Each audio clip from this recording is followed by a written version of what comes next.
ko alam na nandun ka. May nagsabi lang sa akin.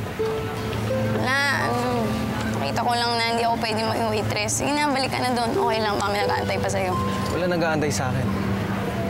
Inutusan lang ako ng ama ko. I mean, ng lola ko. Hindi mo naman kailangan magpaliwanag sa akin. Sige, okay lang. Hindi ako nagpapaliwanag, nagsasabi lang ako.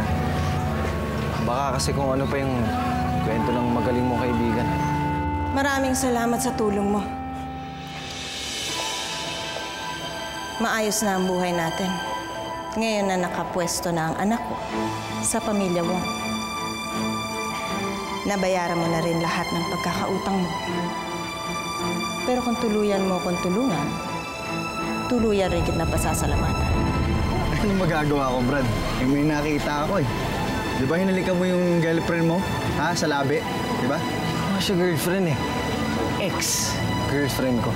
Ex ba yun? Oo. Sa labi? Halikan? Wala ka ba dito? Bakit ka ba nagpapaliwanag sa akin? Ano mo ba ako?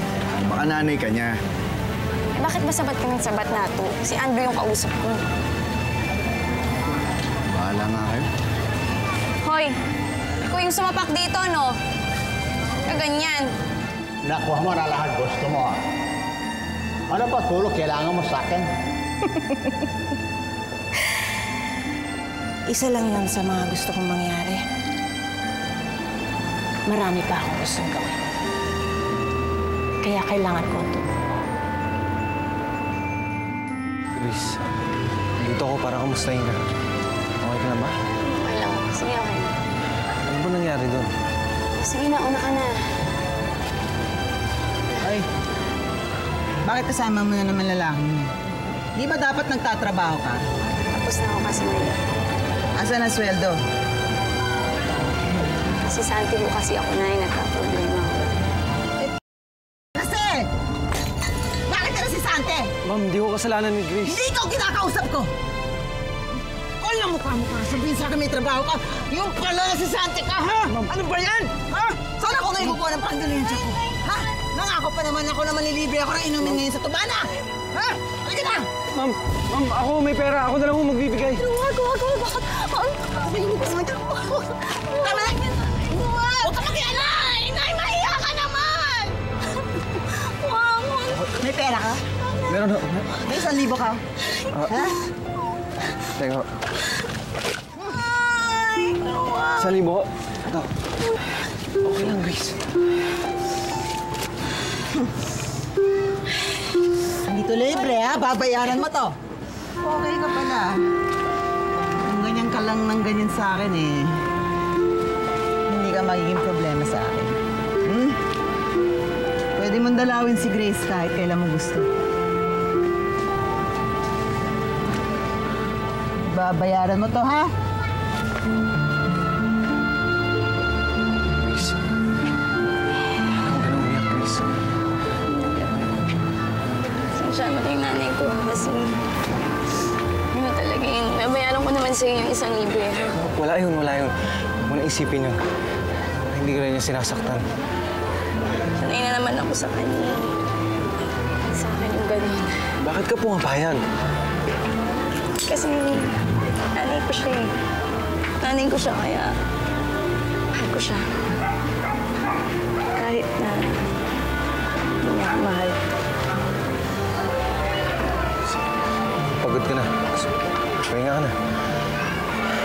Pasensya ka na. Huwag na isipin yan, ha?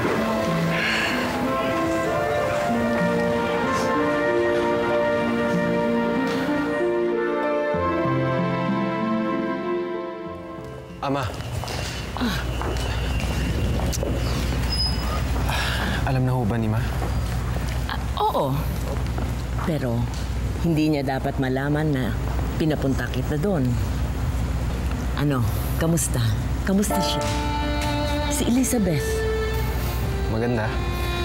Mukha namang matalino. Kailangan magkakilala kayo. Para saan ho ba to? Aba, magiging importante siya para sa atin. Kailangan makilala mo siya. Use your charm. Use my charm?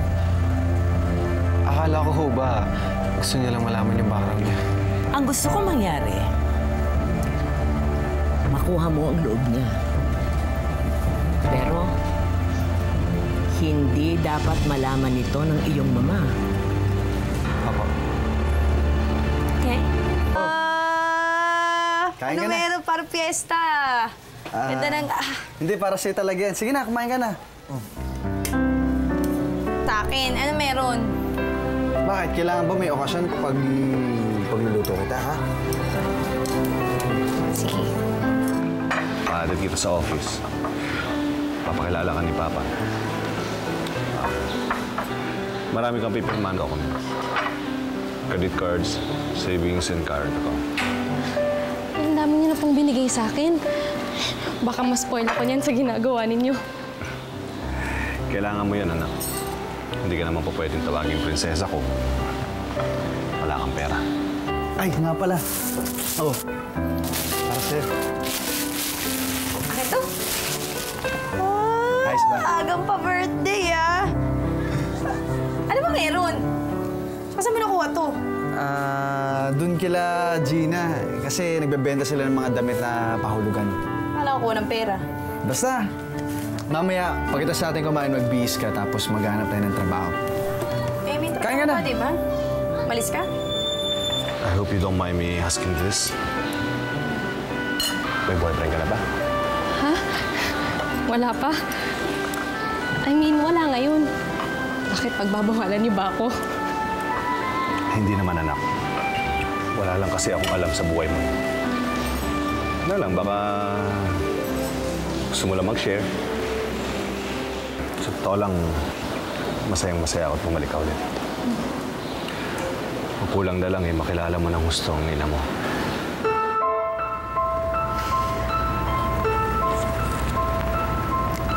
Ganda ng anak ko.